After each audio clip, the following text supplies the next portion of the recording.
rosé last week. We're continuing. We talked about the maceration process. We talked about the fermentation process. Now we're going to move a little bit more into a little bit of the production side of rosé. To help us out on our journey, we brought along our friend. Ladies and gentlemen, can we please introduce you to a 2014 Pascal Jolivet, or Jolivet. What we're drinking today is Sancerre, which is in a completely different region from the rosé that we drank last week. So now what you need to know basically about rosé, color. Yeah. It's all about the color. The Sancerre region is actually known for its Sauvignon Blanc. 20%, right, of the grapes actually grown are Pinot Noir. It's actually all Pinot Noir grapes. So now what are we supposed to be tasting in this, Lo? This is a Sancerre Rosé. So with this particular rosé, we're going to taste a lot of red fruits. Because it's Pinot Noir. The heartbreak grape. Subtle, elegant, nice and easy. It's French, so duh. That's how I like most things, really. Elegance and subtlety? Elegant and subtle. Yeah. You know, because nobody wants, like, BAM! In your face. Nobody needs all those grapes. No, sometimes less is more. I don't really smell much. I know last week we smelled strawberries, but like right off of it, yeah. I mean, like, you tell me that I'm supposed to be smelling red fruits, I could, yeah. I mean, I can smell like a hint of something. Tip it and sip it! Oh, that's lovely. Here's what's different about this one. Last week, the one that we had was super, super dry. This one, just like a hint fruitier. Here's a fun fact. Did you know that the rosé that's produced in the Sancerre appellation, it has to be at least 10% alcohol? This is 12.5. That's right. You're welcome. The other thing to note that in the Sancerre region, it can only be a Sauvignon Blanc grape or a Pinot Noir.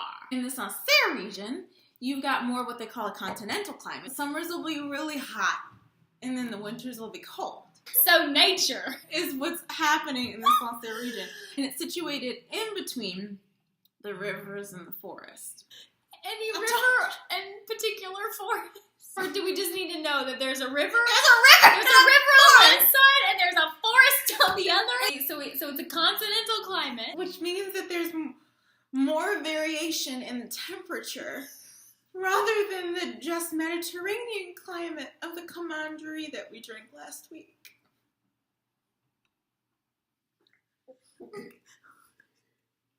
The biggest threat to the wine is frost. Got short, hot summers and long, cold winters. So guys, there's different ways to produce a rosé wine. That's right. 3, in fact. Skin contact method. Which is the dirtiest sounding. You just... Skin. All the skin. When a rosé is your primary thing, like when you're like, I'm making a rosé, this is going to be that method because it's the most straightforward. The juice is left in contact with the skin. The fact that with the Sancerre, it's like macerated with skin and stem and all that kind of stuff. Then we have the blending method, which is like mixing completely finished reds and completely finished whites, and then you just kind of mix them together. That's just a blend. Which is frowned upon in like most rosés. They do a lot in Champagne, actually. And then we have saignée, which is French for bleeding. Which sounds gross when you're talking about like food and wine.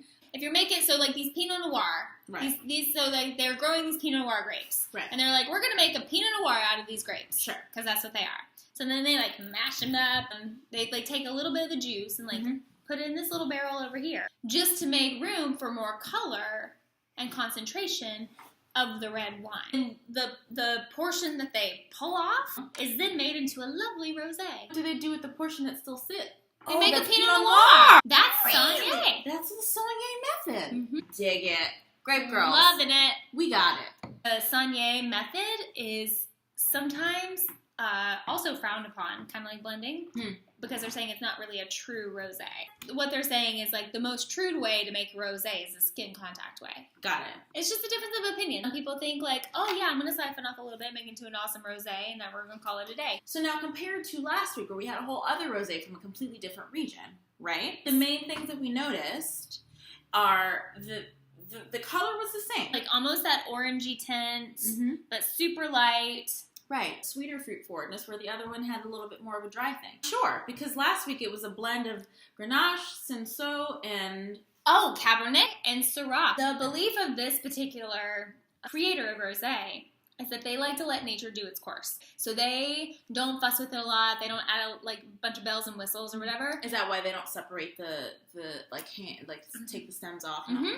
All stem, all skin. So they don't add a bunch of yeast From the Romans to help with the fermentation process. Let the grape do its thing. For all of the things that are going into it, it is very low acidity. Last week you could feel a little bit more of like the process. Whereas like this week, because it is all natural, it feels a little more full, like a full grape. Like it all comes down to what your preference is. Low, this is more low. I love this one. My personal favorite was the Commandery from last week. So you pick up a bottle of this gorgeous Sancerre Rosé. We're going to be at the Grape Girls on Twitter. Find us on Instagram. At any wine, anytime. Of course, you can always find us on our website, which is thegrapegirls.com. Because we are girls. And we like the grapes. Sip it and sip it, y'all. Sip it, guys. Until next time, cheers.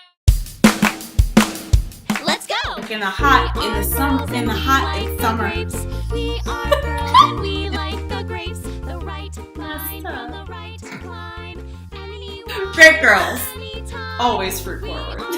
And we like the grapes. We are girls and we like the grapes. Let's go.